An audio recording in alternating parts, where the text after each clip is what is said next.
Иван Александрович, поделитесь, пожалуйста, впечатлениями, как прошел ваш сегодняшний день, на каких площадках успели поработать, что интересного посмотреть?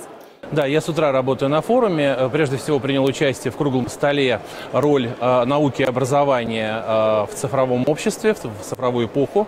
Достаточно интересный круглый стол. В общем-то, и представители университета, представители бизнеса договорились о достаточно интересном сетевом взаимодействии с Астраханским государственным университетом, который, как и наш, вот в регионе Большого Каспийского региона, себя позиционирует. Мы, как вы знаете, да, занимаемся еще Причерноморьем, Средиземноморьем, поэтому очень любопытные контакты. Ну и в целом форум огромный, уже сегодня можно говорить об этом, международное событие. Представители более 100 стран присутствуют сегодня здесь. Это означает, что более половины стран мира не только готовы на уровне экономической дипломатии, на уровне общественной дипломатии, не только готовы признавать Крым, но готовы вкладывать сюда деньги и готовы сотрудничать с крымчанами, с севастопольцами в реализации общих проектов.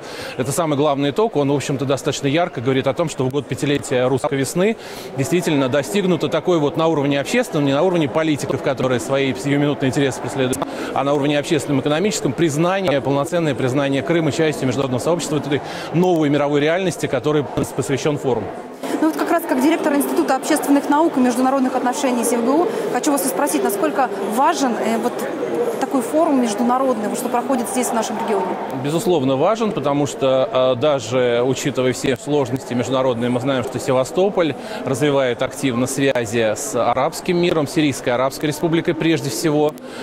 Более того, возможно, Севастопольский государственный университет откроет филиал в Тартусе, в Сирии, в Сирийской Арабской Республике.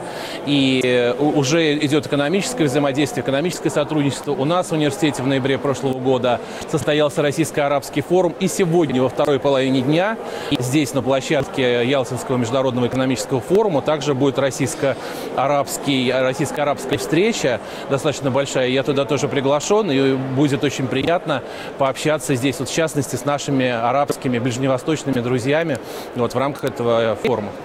Я знаю, что здесь, на этом форуме, представляют Севастополь не только преподаватели СевГУ, но и ваши студенты. То есть такой аналог конкурса «Лидеры России», только для более молодых людей. Расскажите немножко подробнее. Да, действительно, здесь работают и общаются, да, с гостями из разных стран, с других регионов России, студенты направления подготовки менеджмент Севастопольского государственного университета. Действительно, мы стараемся развивать в Севастопольском государственном университете образовательные программы, которые, ну, скажем так, готовят людей, способных и общаться, и принимать решения в условиях меняющегося мира, не замкнутых какими-то, да, там, ограничениями, санкциями и так далее, а действительно способных мыслить глобально, действовать глобально, ну и общаться на самом высоком уровне со взрослыми политиками, бизнесменами, общественниками. Поэтому здесь наши студенты также представлены. В общем-то, это наше будущее, я так понимаю. Смена растет, да? Ну, я думаю, что уже настоящее. Это уже успешные люди. Мы видим, что политика молодеет во всех странах мира. И из года в год молодые люди приходят в бизнес, приходят в политику. Вот правительство Севастополя очень молодое у нас, перспективное, как мы знаем, и уже сейчас добивается серьезных результатов. Поэтому молодежь не то что надежда, а уже уверены, что они сегодня способны работать. И если они сегодня в таких серьезных условиях на взрослом уровне работают, общаются, это уже классно, и это уже высокий показатель.